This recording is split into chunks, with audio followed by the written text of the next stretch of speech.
Hi everyone, Eugene Sachs here with another review from GameCritics.com. I fell in love with Shovel Knight back when the original released in 2014.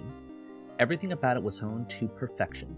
The 2D platforming, the abilities, level design, and the cast of characters, all flawless. With Shovel Knight Dig combining the pedigree of the original Shovel Knight and combining it with roguelike elements, I thought it would be a surefire hit. But now, I'm not entirely convinced. Shovel Knight Dig is a roguelike platformer where players control everyone's favorite guy in armor with a shovel. Minding their own business, they're attacked by the evil Drill Knight, who steals their bag of items and escapes by digging down into the earth. Shovel Knight dives in after them, eager to reclaim their goods, as well as one very important item in the bag. Players will run into friends, foes, and acquaintances, both new and old, as they chase Drill Knight underground. Similar to the original Shovel Knight, Dig features running, jumping, slashing, and pogoing, but players will also be using their shovel to dig through each level, both horizontally and vertically. There's also more focus here on traversal through each level, rather than on defeating enemies. As they travel, players will have to be careful where they dig, or they may miss special items hidden through the level like golden gears or gems used to buy power-ups that last for one run. Remember, this is a roguelike.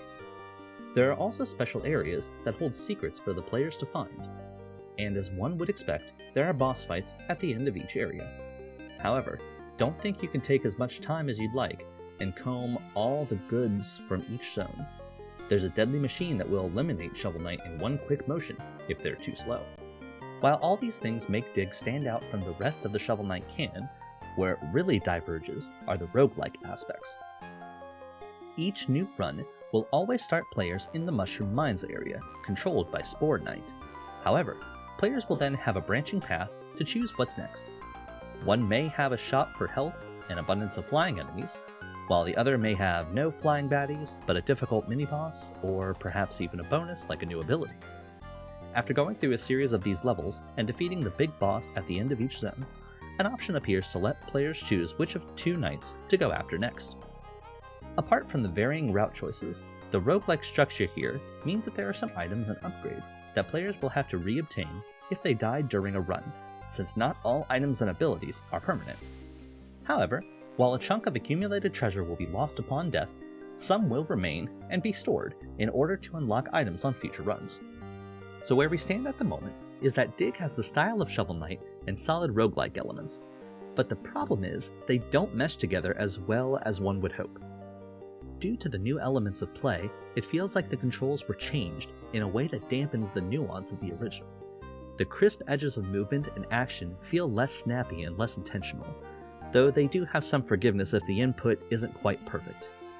There are also occasions that feel weirdly inconsistent in terms of jump height, and some of the enemy hitboxes are strange. I took unintentional damage in some places, or sometimes an enemy got me because it phased through my attack. Some of these things led to death in an otherwise good run, but even when it did, the experience is quick enough to restart that I didn't mind it much.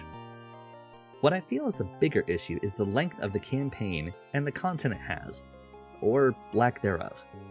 I spent about an hour in the first area trying to get my bearings and relearning how Shovel Knight controlled, since the new style makes the controls feel floaty, as I just mentioned. After I came to grips with it, I got onto a run where I was given an item that doubled my health and ended up rolling the credits on the same run. All told, it was less than 2 hours. I stuck around a bit longer since I knew there were some knights I hadn't yet faced, and I wanted to see what was left. After a couple of additional levels, I realized there wasn't much. Sure, I could continue to unlock additional items, weapons, and armor, but to what end? The story didn't change, there wasn't any additional difficulty that could be added to add challenge in a run. I had accidentally finished the game and was left wanting more. I love the Shovel Knight world, and I enjoyed my fling with Dig. The roguelike itch got scratched, I liked the new knights, and the sound and aesthetics are all there. There's just not enough of it with a potential runtime just shy of 2 hours. If I hadn't played the original, it would have been a great gateway into Yacht Club's creation, but having played through most of it already, I was hoping for something that would tide me over a little longer. For me, Shovel Knight Dig gets a 7.5 out of 10.